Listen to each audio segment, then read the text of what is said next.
Welcome to smart education X Y Z. आज हम कक्षा 10 का जो सामाजिक विज्ञान का मॉडल पेपर 2 है जो संजीव डेस्वर का दिया गया है उसके बारे में डिस्कस करेंगे।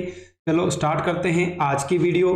चलो आज का पहला सवाल देख लेते हैं। क्या है पहला सवाल है जिसके अंदर हमें खंड ए की बात करें तो हमें इसके अंदर 18 एबेसिड मिलेंगे, उनको हल करना है। चलो देख लेते हैं पहला सवाल क्या है। जर्मन बलूत किसका प्रतीक है ये हमें बताना है। आजादी, शांति की चाह, एक नए युग का सूत्रपात, और इसका आंसर क्या होगा हमारा यानी बहादुरी। जो जर्मन बलूत है वो किसका प्रतीक है? बहादुरी का। निम्न में से किस राज्य में लाल और पीली मृदा पाई जाती है? तो इसका आंसर है राजस्थान, गुजरात, मध्य प्रदेश और उड़ीसा। तो सही आंसर क्या होगा इसका? उड़ीसा होगा। प्रोजेक्ट टाइगर की शुरुआत कब की गई थी? यानी 1974, 1973, 1975 और 1976। तो इसका आंसर होगा हमारा 1973 के अंदर जो प्रोजेक्ट टाइगर है, जो बाघों को बचाने के लिए एक योजना चलाई गई थी, उसकी शुरुआत 1973 के अंदर हुई थी। निम्न में से कौन सा रेशा गोल्डन फाइबर कहलाता है? यानी हमें बताना है कि इनमें से कौन सा रेशा है जो गोल्डन फाइबर कहलाता है। तो वो क्या हो जाएगा हमारा? जूट। क्या कहलाता हमारा? ये गोल्डन फाइबर के नाम से भी इसको जाना जाता है। अगला है सीमा सड़क संगठन कब बनाया गया था? तो ये कब बनाया गया था? 1960 के अंदर बनाया गया था। प्रारंभिक चीनी किताब किस शैली में बनाई जाती थी? तो इसका आंसर होगा हमारा एकॉर्डियन शैली। कौन सी हो जाएगी? एकॉर्डियन शैली के अंदर चीनी किताब बनाई जाती थी। चलो 7वां सवाल देखते हैं। क्वेश्चन नंबर जो 7 है, आदि औद्योगिक व्यवस्था पर नियंत्रण था। तो इसका आंसर क्या होगा हमारा? सौदागरों का। किसका नियंत्रण था यहाँ पर? सौदागरों का नियंत्रण था। अगला है 1885 में यूरोप के ताकतवर देशों ने किस महाद्वीप को नक्शे पर लकीरें खींचकर आपस में बांट लिया था? तो इसका आंसर क्या हो जाएगा हमारा? जो क्वेश्चन नंबर इसका 8 है उसके अंदर हमारे इसका जो सही उत्तर होगा वो हो जाएगा हमारा अफ्रीका। क्या हो जाएगा इसका उत्तर? अफ्रीका हो जाएगा। यानी अफ्रीका के जो देश थे उन्होंने क्या किया? नक्शे में ही लाइनें खींच करके अपने भाग को क्या कर लिया था? इन्होंने अलग अलग कर लिया था। अगला है बंगाल गजट पत्रिका का संपादन किसके द्वारा किया गया था? तो ये हो जाएगा जेम्स ऑगस्टस हिकी। कौन हो जाएगा? James Augustus Hicky. 10वां क्वेश्चन है, श्रीलंका में सिंहली भाषा को राजभाषा घोषित किया गया। यानी जो श्रीलंका है उसके अंदर सिंहली एक भाषा है, उसको राजभाषा का दर्जा कब दिया गया था? तो वो 1956 यानी 1956 के अंदर इसको राजभाषा का दर्जा दिया गया था श्रीलंका में। क्वेश्चन नंबर 11 है, निम्नलिखित में से किस देश की सरकार एकात्मक है? यानी किस देश की सरकार हमें बतानी है जो एकात्मक है। यानी ये क्या हो जाएगा? इसका आंसर हो जाएगा हमारा श्रीलंका हो जाएगा। जब हम लैंगिक विभाजन की बात करते हैं तो हमारा अभिप्राय होता है, यानी अगर हम लैंगिक विभाजन की बात करें तो इसका अभिप्राय क्या होगा? समाज द्वारा स्त्री और पुरुष को दी गई असमान भूमिकाएं। तो ऑप्शन नंबर बी क्या होगा इसका सही उत्तर होगा। निम्न में से किस देश में द्विदलीय व्यवस्था है? यानी यहाँ पर 2 दल वाली क्या है? व्यवस्था है। तो ये हो जाएगी संयुक्त राज्य अमेरिका, जिसके अंदर क्या है? द्विदलीय व्यवस्था है। वर्तमान में विश्व में निम्न में से किस प्रकार की सरकारों की संख्या अधिक है? यानी पूरे विश्व में सबसे ज्यादा किस प्रकार की सरकारें चल रही है उनके बारे में बताना है। तो वो हो जाएगी लोकतंत्रात्मक सरकार। यानी जो ऑप्शन नंबर बी है लोकतंत्रात्मक सरकार, इसका सही उत्तर होगा। चलो क्वेश्चन नंबर 15 है, भारत में साक्षरता दर के आधार पर सबसे अच्छी स्थिति निम्न में से किस राज्य की है? यानी सबसे ज्यादा शिक्षित लोग किस राज्य के अंदर निवास करते हैं? तो इसका हमारा आंसर हो जाएगा केरला। यानी केरल क्या होगा? इसका सही उत्तर होगा। ग्रामीण क्षेत्रों में कर्ज की आवश्यकता मुख्यतः किस लिए होती है? ये हमें बताना है कि जो ग्रामीण लोग हैं वो सबसे ज्यादा कर्ज क्यों लेते हैं? तो फसल उद्योगों के लिए। क्या हो जाएगा? जो फसलें हो जाती है वो बहुत बार खराब हो जाती है, जिनकी वजह से उनको कर्ज लेना पड़ता है। उपभोक्ता शोषण का मूल कारण क्या है? तो वो हो जाएगा हमारा अशिक्षा। यानी जहां पर अशिक्षा होगी वहां पर भी क्या होगा? सबसे ज्यादा लोगों का शोषण किया जाएगा। विभिन्न देशों के बीच परस्पर संबंध और तीव्र एकीकरण की प्रक्रिया है वो क्या हो जाएगा, वैश्वीकरण। क्या हो जाएगा हमारा, वैश्वीकरण इसका सही उत्तर होगा। चलो अब हम खालिस्तान देख लेते हैं। इस बार हमें 6 खालिस्तान पूछे जाएंगे। पहला है United kingdom of great Britain का गठन कब किया गया था, यानी जो यूके है उसका गठन कब किया गया था, वो किया गया था 1707 के अंदर किया गया था। भारत में खालिस्तान के पौधों का मूल स्थान माना जाता है। भारत को किस प्रकार के पौधे सबसे ज्यादा पाए जाते हैं, यानी यहाँ पर बात हो रही है जो हमारा दूसरा क्वेश्चन है, यानी भारत को भारत के पौधों का मूल स्थान माना जाता है। तो आंसर क्या हो जाएगा इसका, भारत। आयात व निर्यात का अंतर ही देश के व्यापार संतुलन को निर्धारित करता है। तो आंसर क्या हो जाएगा इसका, व्यापार संतुलन। क्या हो जाएगा, व्यापार संतुलन। लोकतंत्रात्मक सरकारों में फैसले लेने में तानाशाही की तुलना में समय लगता है, यानी क्या लगता है, ज्यादा समय लगता है। किसी देश के भीतर किसी विशेष वर्ष में उत्पादित सभी वस्तुओं और सेवाओं का मूल्य क्या कहलाता, तो वो कहलाता हमारा सकल घरेलू। क्या हो जाएगा इसका आंसर, सकल घरेलू कहलाता है। अगला है, कोई भी इस आशा से किया जाता है कि वे परिसंपत्तियां लाभ अर्जित करेंगे, तो क्या हो जाएगा, निवेश। कोई भी निवेश क्या कहलाता है, यानी उससे उसको क्या मिलेगा, हमेशा लाभ ही प्राप्त होगा। चलो अब हम अति लघुत्रात्मक प्रश्न देख लेते हैं 1 से 12 तक। ये भी हमारे एक एक नंबर रखे हैं। अगला है, कौन लोग क्या था। आज का अगला सवाल है अति लघुत्रात्मक, जिसके अंदर हमें बताना है। पहला सवाल है, कौन लोग क्या था, तो इसका आंसर हो जाएगा, ब्रिटिश सरकार ने जिन कानूनों के सहारे मक्का के आयात पर पाबंदी लगा दी थी उसे क्या कहा जाता है, कौन लोग कहा जाता है। यानी जो ब्रिटिश सरकार थी उन्होंने मक्के के जो आयात था उस पर क्या लगा दी थी, पाबंदी, जिसको कौन लोग के नाम से जाना जाता है। अगला सवाल है, कैलीग्राफी क्या है, तो हाथ से सुंदर व सुडौल अक्षरों में लिखने की जो कला है उसको क्या कहा जाता है, कैलीग्राफी कहा जाता है। यानी हाथ से जो सुंदर और सुडौल यानी बढ़िया अक्षर लिखे जाते हैं उसको कैलीग्राफी कहलाता है। मार्टिन लूथर कौन था, मार्टिन लूथर जर्मनी का एक धर्म सुधारक था। यानी मार्टिन लूथर थे जो जर्मनी के एक धर्म सुधारक थे। वह पोप तथा कैथोलिक चर्च का कट्टर विरोधी था। यानी किसका विरोधी था वो, पोप और कैथोलिक चर्च का कट्टर विरोधी था। अगला है, पारिस्थितिकी तंत्र किसे कहते हैं, तो यहाँ पर बात हो रही है कि मानव और दूसरे जीवधारी मिलकर एक जटिल तंत्र का निर्माण करते हैं। यानी जहाँ पर हम जैसे लोग रहते हैं वो मिलकर के क्या बनाएगा, एक पारिस्थितिकी तंत्र बनाता है, जिसे हम क्या बोलते हैं, पारिस्थितिकी तंत्र कहते हैं। किसी देश के आर्थिक विकास की रीढ़ किसे माना जाता है, यानी अगर कोई देश है तो उसमें सबसे ज्यादा पैसा किससे मिलेगा, तो वो मिलेगा विनिर्माण उद्योग से, यानी खुद के निर्माण उद्योग से। भारत में सबसे बड़ी गैस पाइपलाइन कहाँ पर है, तो ये हो जाएगी हमारी हजीरा, विजयपुर और जगदीशपुर हो जाएगी। बेल्जियम में 1970 से 1993 के बीच कुल कितने संविधान संशोधित किए गए थे, वो हमें बताना है कि जो बेल्जियम देश है 1970 से 93 के बीच कितनी बार जो उनका संविधान है उसके अंदर संशोधन किया गया है। तो बेल्जियम ने 1970 से 73 के बीच अपने संविधान में कुल 4 संशोधन किए। कुल कितने किए थे उन्होंने, 4 संशोधन किए हैं। जातिगत भेदभाव से मुक्त समाज की व्यवस्था बनाने वाले 2 समाज सुधारकों के नाम बताने हैं। तो एक तो हो जाएगा हमारा ज्योतिबा फुले, ईवी रामास्वामी पेरियार। ये 2 समाज सुधारक थे जिन्होंने जाति के भेदभाव को मिटाया।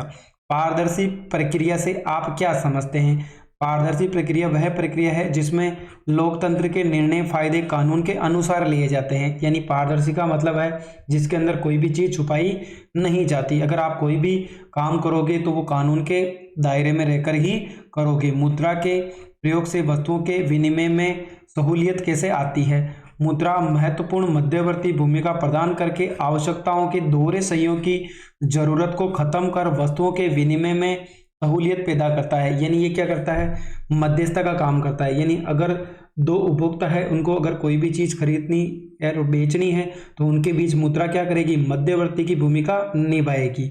अगला है, अंग्रेजों के समय भारत का विदेश व्यापार कैसा था। यानी जब अंग्रेजों का शासन था भारत के ऊपर तो उनका व्यापार किस प्रकार का था। अंग्रेजों के समय भारत कच्चे माल का निर्यातक, यानी देखो भेजने वाला, माल का आयातक भी था। यानी जो क्या करता था, कच्चा माल को तो क्या करता था बाहर भेजता था और साथ ही क्या करता था, निर्यात भी करता था, किसका, कच्चे माल का।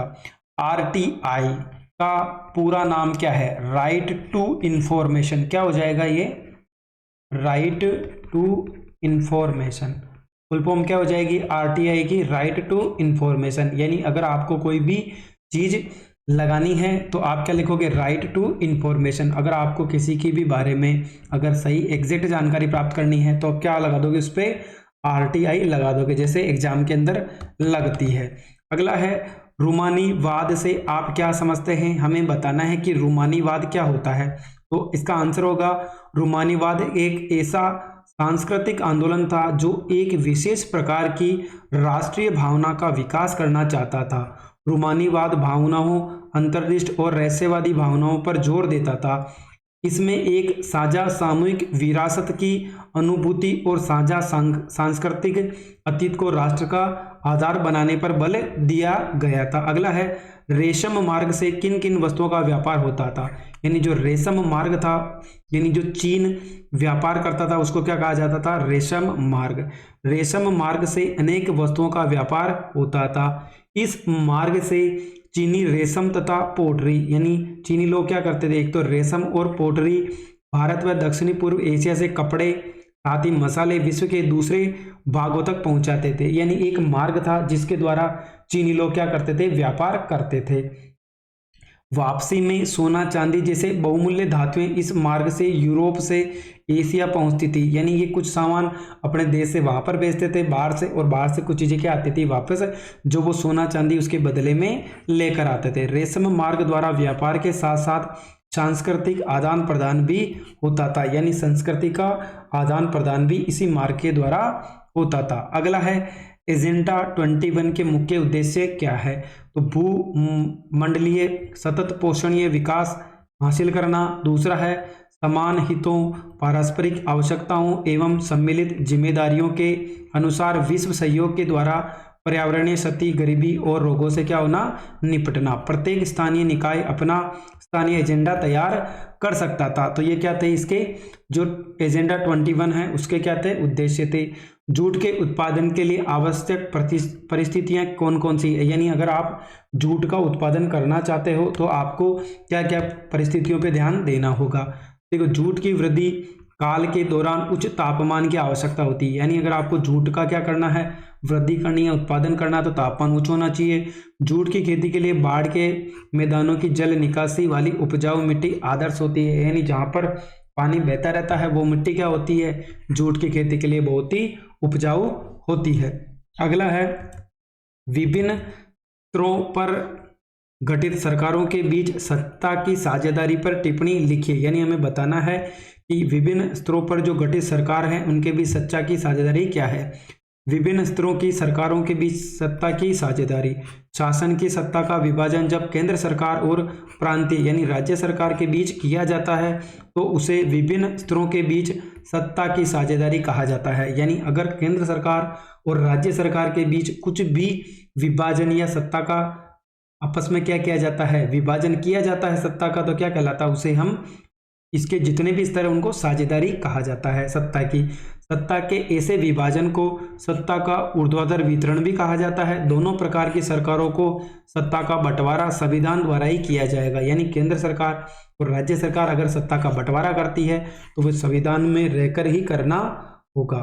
अगला है, धर्मनिरपेक्ष राज्य से आप क्या समझते हैं। तो धर्मनिरपेक्ष राज्य वह राज्य है जिसका अपना कोई राजकीय धर्म नहीं होता है। यानी धर्मनिरपेक्ष का मतलब जहाँ पर सभी धर्मों को माना जाता है, जिसमें सभी नागरिकों को कोई भी धर्म अपनाने की स्वतंत्रता होती है और राज्य धर्म के आधार पर नागरिकों में कोई भेदभाव नहीं करता है। यानी धर्मनिरपेक्ष का मतलब ऐसा राज्य जिसके अंदर कोई भी धर्म फिक्स नहीं होता है, कोई भी किसी धर्म को अपना सकता है और हर एक का अपना धर्म हो सकता है। यानी सरकार उसमें कोई भी भेदभाव नहीं करती है। प्राथमिक क्षेत्रों में कौन सी आर्थिक गतिविधियां सम्मिलित की जाती है। यानी हमें बताना है कि जो प्राथमिक क्षेत्र है उनमें कौन कौन सी गतिविधियां आती है। तो देखो, सबसे पहले एक तो कृषि हो गया, पशुपालन हो गया, मत्स्य पालन हो गया, खनन हो गया, आर्केड, संग्रहण, मुर्गी पालन आदि आर्थिक गतिविधियां सम्मिलित की जाती है। यानी ये जो प्राथमिक क्षेत्र की बात करें तो कृषि हो गया, पशुपालन, जो हमारे घरेलू वर्क होते हैं यानी जो गाँव में वर्क किए जाते हैं वो सारे किसके अंदर आएंगे, इसी के अंदर ही आते हैं। संगठित एवं असंगठित क्षेत्र में कोई दो अंतर बताना है। संगठित क्षेत्र में श्रमिकों को नियमित रोजगार उपलब्ध होता है, जबकि असंगठित क्षेत्रों में श्रमिकों को रोजगार उपलब्ध में असुरक्षा रहती है। यानी संगठित की बात है तो उनको हमेशा रोजगार मिलेगा ही मिलेगा, लेकिन अगर असंगठित क्षेत्र है तो उनको रोजगार मिलेगी ये जरूरी नहीं है। संगठित क्षेत्र में प्राय सरकार का नियंत्रण होता है, यानी जितने भी संगठित क्षेत्र होते हैं उनके अंदर सरकार का नियंत्रण होता है, जबकि असंगठित क्षेत्र में सरकार का कोई भी नियंत्रण नहीं होता है। यानी जो संगठित क्षेत्र है उसके अंदर रोजगार मिलेगा ही मिलेगा और उस पर सरकार का नियंत्रण होता है, जबकि जो असंगठित क्षेत्र है उनके अंदर रोजगार मिले ना मिले कोई गारंटी नहीं है, क्योंकि इस पर सरकार का नियंत्रण नहीं होता है। अगला है हमारा क्वेश्चन नंबर 12, वे कौन से विभिन्न तरीके हैं जिनके द्वारा देशों को परस्पर संबंधित किया जा सकता है, यानी सम्मिलित किया जा सकता है। विभिन्न देशों के बीच लोगों का आवागमन, यानी एक देश से दूसरे देश में लोगों का आवागमन होता रहना चाहिए। वस्तुओं एवं सेवाओं को आदान प्रदान, यानी आयात और निर्यात वस्तुओं का हमेशा होता रहना चाहिए। विभिन्न देशों के बीच विदेशी व्यापार तथा विदेशी व्यापार भी होना चाहिए और निवेश भी हो। नवीनतम एवं उन्नत प्रौद्योगिकी का आवागमन ऐसे महत्वपूर्ण तरीके हैं जिनके द्वारा देशों को परस्पर यानी जोड़ा जा सकता है, यानी संबंधित किया जा सकता है। विकास मापने का यूएनडीपी का मापदंड किन पहलुओं में विश्व बैंक के मापदंड से अलग है, ये हमें बताना है। तो विश्व बैंक के विकास को मापने हेतु प्रति व्यक्ति आय के मापदंड का उपयोग करता है, जबकि यूएनडीपी के मापदंड में प्रति व्यक्ति आय के अतिरिक्त शैक्षिक एवं स्वास्थ्य स्तर को भी आधार बनाया गया है। यानी अगर विश्व बैंक किसके आधार पर करता है, प्रति व्यक्ति आय के आधार पर क्या करता है, मापदंड करता है, जबकि एनयूडीपी क्या करता है, प्रति व्यक्ति आय के साथ ही वो जो शैक्षिक और स्वास्थ्य स्तर है उसके आधार पर इसका मापदंड करता है। इस प्रकार यूएनडीपी का मापदंड विश्व बैंक के मापदंड से अधिक बेहतर माना गया है। अगला है हमारा जो दीर्घ उत्तरीय प्रश्न है 3-3 नंबर के, चलो उनको भी देख लेते हैं। 20वीं सदी के प्रथम दशक तक भारत में औद्योगिकरण की व्यवस्था में आए परिवर्तनों का विवरण कीजिए। तो देखो दूसरा है इसके अंदर, अथवा में बुनकरों एवं गुमास्तों के बीच टकराव की स्थिति पर क्या प्रभाव हुआ, ये भी हमें बताना है। चलो पहला देख लेते हैं 20वीं सदी में क्या क्या हुआ था। 20वीं सदी के पहले दशक तक भारत में औद्योगिकरण की व्यवस्था में कई बदलाव किए गए। कौन कौन से किए थे? स्वदेशी आंदोलन के प्रसार से भारत के राष्ट्रवादियों ने लोगों को विदेशी कपड़े से के बहिष्कार के लिए प्रेरित किया। यानी जब स्वदेशी आंदोलन चला था तो उन्होंने क्या किया था, राष्ट्र के अंदर जो भी चीज़ें बनती है उनका यूज करो, बाहर की चीज़ों का बहिष्कार कर दो। औद्योगिक समूह अपने सामूहिक हितों की रक्षा के लिए संगठित हो गए, यानी लोग क्या हो गए, संगठित हो गए। आयात शुल्क बढ़ाने तथा अन्य रियायतों देने के लिए भारत सरकार पर क्या डाला, उन्होंने दबाव डाला। 1906 के पश्चात चीन भेजे जाने वाली भारतीय धागे के निर्यात में भी कमी आने लगी थी। चीनी बाजार चीन और जापान की मिलों को उत्पाद भर गए थे। परिणाम स्वरूप भारत के उद्योगपति धागे की बजाय कपड़ा बनाने लगे। सन 1900 से 1912 की अवधि में भारत में सूती कपड़े का उत्पादन क्या हो गया था, 2 गुना हो गया था। अब दूसरा था बुनकरों एवं गुमास्तों के बीच टकराव की स्थिति पर क्या प्रभाव पड़ा, वो भी देख लेते हैं। यानी गुमास्ते बुनकरों के साथ कठोर एवं अपमानजनक व्यवहार करते थे। माल समय पर तैयार न होने पर उन्हें कठोर दंड भी दिया जाता था। यानी अगर उन्होंने समय पर काम नहीं किया तो उनको दंड भी दिया जाता था। बुनकरों की पिटाई की जाती थी, यानी उनको मार दिया भी जाता था, उन्हें कोड़े लगाए जाते थे। गुमास्तों के व्यवहार से बुनकरों में तीव्र आक्रोश उत्पन्न हो गया था। कर्नाटक और बंगाल में अनेक स्थानों पर बुनकर गांव छोड़कर भागने लगे। यानी कर्नाटक और बंगाल के लोग क्या हो गए थे, परेशान, तो वो छोड़कर भागने लगे। वे अपने संबंधियों के यहाँ जाकर किसी और गांव में अपना करगा लगा लेते थे। अनेक स्थानों पर उन्होंने कंपनी और उसके अधिकारियों का विरोध किया। गांव के व्यापारियों के साथ मिलकर विद्रोह किया। कुछ समय बाद अनेक बुनकरों ने कर्जा लौटाने से इनकार कर दिया। उन्होंने करगे बंद कर दिए और खेतों में क्या करने लगे थे, वो मजदूरी करने लग गए थे। अगला सवाल है बाढ़ से बचने के लिए 3 सुरक्षा उपाय हमें बताने हैं। दूसरा है निम्नलिखित को स्पष्ट कीजिए, खादिन एवं जोड़ क्या होता है, टांका तथा भूमिगत टैंक क्या होता है, इनके बारे में भी देख लेते हैं। देखो पहली बात करें बाढ़ से बचाव के कौन कौन से तरीके हैं। बाढ़ से बचाव हेतु बांध बनाए जाने चाहिए। क्या बनाएंगे, सबसे पहले बांध बनाने चाहिए। सहायक नदियों व धाराओं पर अनेक छोटे छोटे बांधों का निर्माण किया जाना चाहिए जिससे मुख्य नदी में बाढ़ के खतरे को कम किया जा सके। यानी पहला उपाय तो आपको क्या करना चाहिए, बांध बना के नदियों के पानी को इकट्ठा करना चाहिए। दूसरा है वर्षा जल का उचित संग्रहण किया जाना चाहिए।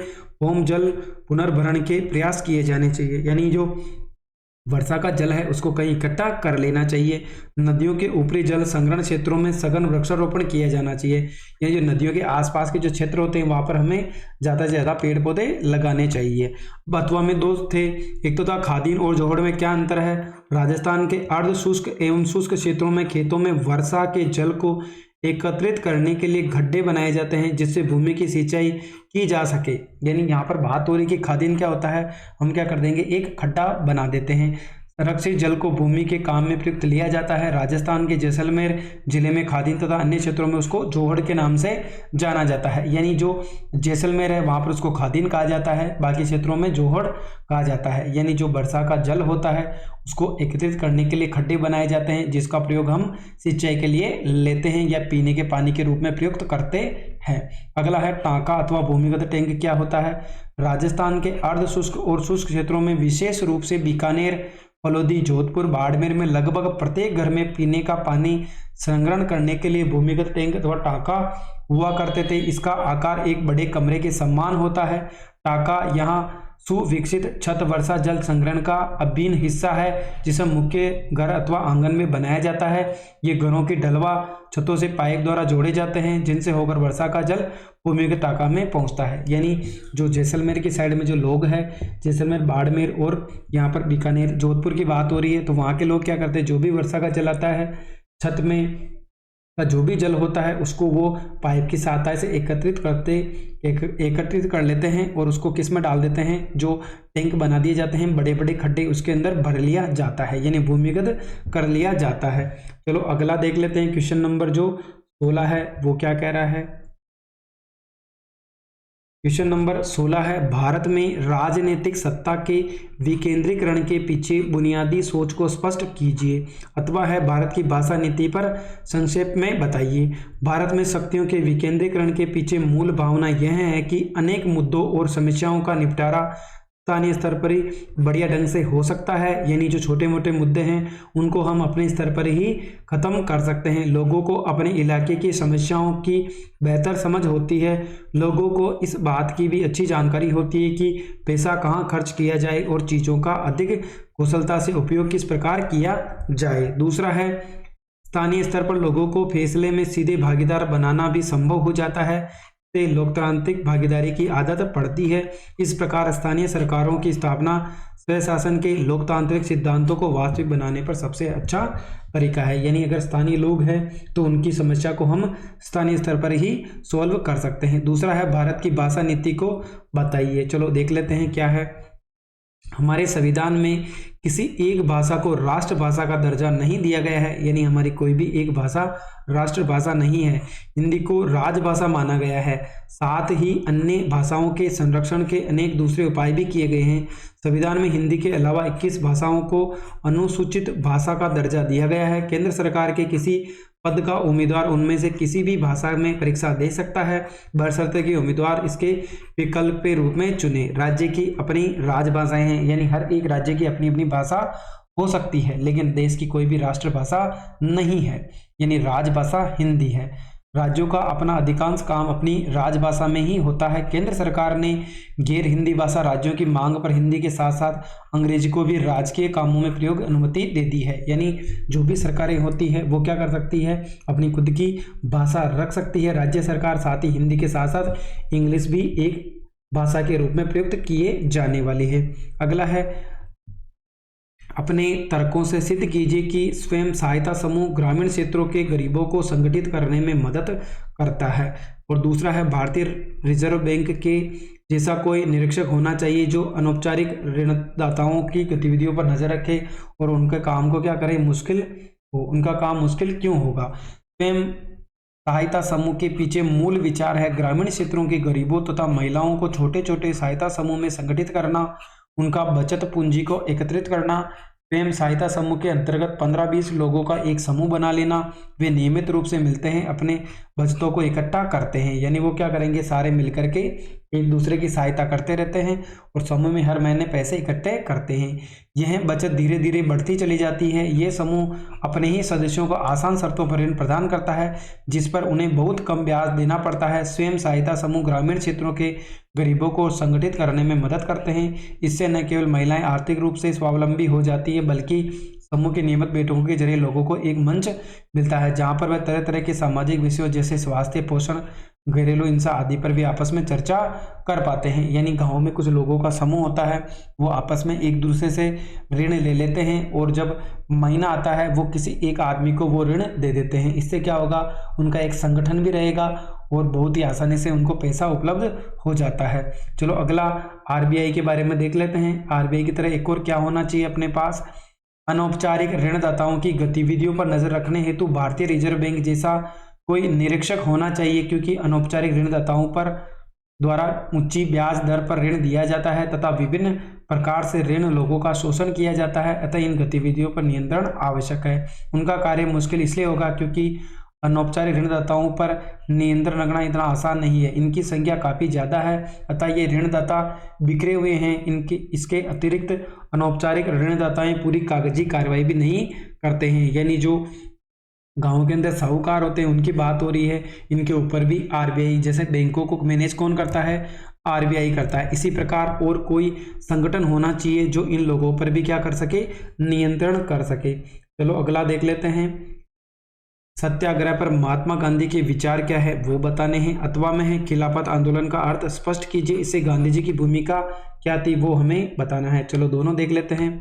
सत्याग्रह पर महात्मा गांधी के विचार क्या थे। सत्याग्रह सक्रिय प्रतिरोध है। सत्याग्रह निष्क्रिय प्रतिरोध नहीं बल्कि सक्रिय प्रतिरोध है। यानी क्या है, सक्रिय है, निष्क्रिय नहीं है। सत्याग्रह के लिए तो संघर्ष सक्रियता होनी चाहिए, यानी हमेशा सक्रिय रहना चाहिए। सत्याग्रह शारीरिक बल नहीं है।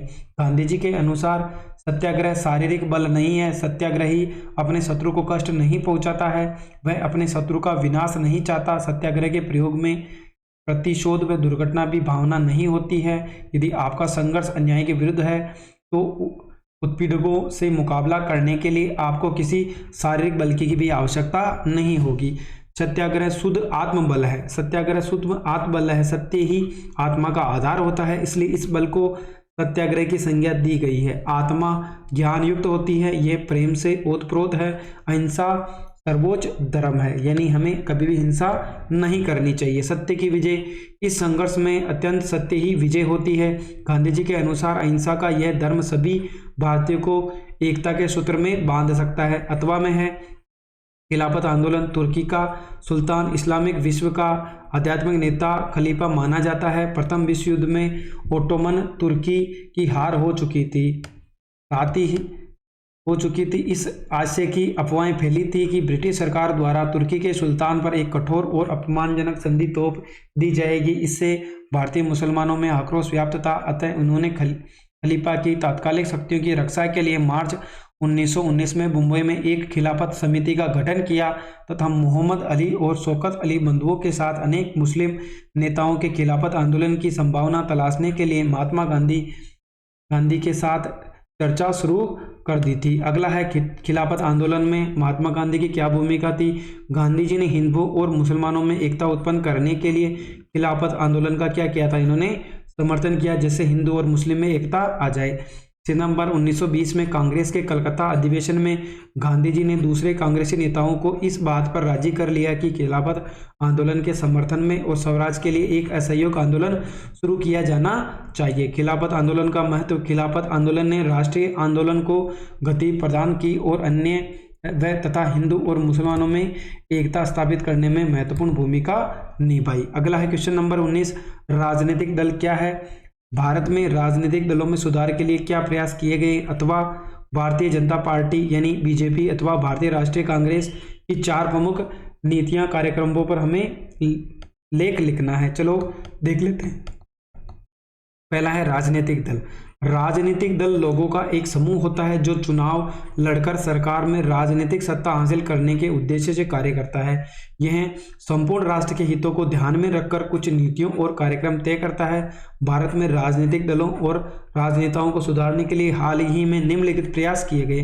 पहला था दल बदल रोक विधेयक, यानी कोई भी एक दल से दूसरे दल में नहीं जा सकता, यानी अपनी पार्टी को चेंज नहीं कर सकता। भारत में विधायकों और सांसदों को दल बदल करने से रोकने के लिए संविधान में संशोधन किया गया। निर्वाचित प्रतिनिधियों के मंत्री पद या धन के लोभ में दल बदल करने में आई तेजी को देखते हुए ऐसा किया गया। नए कानून के अनुसार अपना दल बदलने वाले सांसद व विधायक को अपनी सीट भी गंवानी होगी। इसे नए कानून में दल बदल की कमी आई है, लेकिन पार्टी में विरोध का स्वर उठना अब भी और मुश्किल हो गया है। पार्टी नेतृत्व जो भी फैसला करता है संसद और विधायक को उसे मानना पड़ता है। यानी आजकल क्या होता है, जिसको ज़्यादा पैसा मिलता है वो अपनी सरकार चेंज कर लेता है, यानी अपनी पार्टी को चेंज कर लेता है। उम्मीदवारों को अपनी संपत्ति और अपने आपराधिक मामलों का भी ब्यौरा देना अनिवार्य है। उच्चतम न्यायालय ने पैसे और अपराधियों के प्रभाव को कम करने के लिए एक आदेश के द्वारा चुनाव लड़ने वाले हर उम्मीदवार को अपनी संपत्ति का और अपने खिलाफ चल रहे आपराधिक मामलों का ब्यौरा एक शपथ पत्र के माध्यम से देना अनिवार्य कर दिया है। इस नई व्यवस्था से लोगों को अपने उम्मीदवारों के बारे में बहुत सी पक्की सूचनाएं उपलब्ध होने लगी है, पर उम्मीदवारों द्वारा दी गई सूचनाएं सही है या गलत इसकी जांच करने की कोई भी व्यवस्था नहीं है। यानी जो भी उम्मीदवार खड़ा है उसके बारे में आप पूरी चीज जानकारी उच्चतम न्यायालय हमें प्रोवाइड करता है कि ये आदमी सही है या नहीं है, लेकिन उसने जो हमें जानकारी दी है सरकार को वो सही है या नहीं है, इसको जांच करने भी कोई भी व्यवस्था नहीं है। दलों का सांगठनिक चुनाव कराना। चुनाव आयोग ने एक आदेश के जरिए सभी दलों के लिए सांगठनिक चुनाव कराना जरूरी बना दिया है। दलों ने ऐसा करना शुरू भी कर दिया है। ये दलों के अंदरूनी लोकतंत्र स्थापित करने की दिशा में एक महत्वपूर्ण पहल है। अगला है आयकर रिटर्न भरना अनिवार्य। चुनाव आयोग ने सभी दलों के लिए आयकर रिटर्न भरना भी क्या कर दिया है, अनिवार्य कर दिया है। जितने भी दल है जो चुनाव लड़ते हैं उनको आयकर रिटर्न भरना पड़ेगा। अथवा वाला था भारतीय जनता पार्टी की प्रमुख नीतियां कौन कौन सी है। सबका साथ सबका विकास पहला नारा था। समान नागरिक संहिता एवं धर्मांतरण पर रोक समर्थन। भारत की प्राचीन संस्कृति और मूल्यों से प्रेरणा लेकर मजबूत और आधुनिक भारत बनाने का लक्ष्य। चौथा है जम्मू कश्मीर को क्षेत्रीय और राजनीतिक स्तर पर विशेष दर्जा दिया जाना चाहिए। इसके क्या हो गए, खिलाफ है। भारतीय राष्ट्रीय कांग्रेस की प्रमुख 4 कार्यक्रम कौन कौन से हैं, नीतियां, वो भी देख लेते हैं। वैचारिक रुझान में मध्यमार्गी व वामपंथी व दक्षिणपंथी। धर्म निरपेक्षता की अवधारणा। कमजोर वर्गों एवं अल्पसंख्यक वर्गों के हितों की रक्षा करना। नई आर्थिक नीतियों का क्या करना, समर्थन करना। चलो आज का अंतिम सवाल है जिसके अंदर हमें भारत का जो मानचित्र है उसके अंदर निम्न स्थानों को भरना है।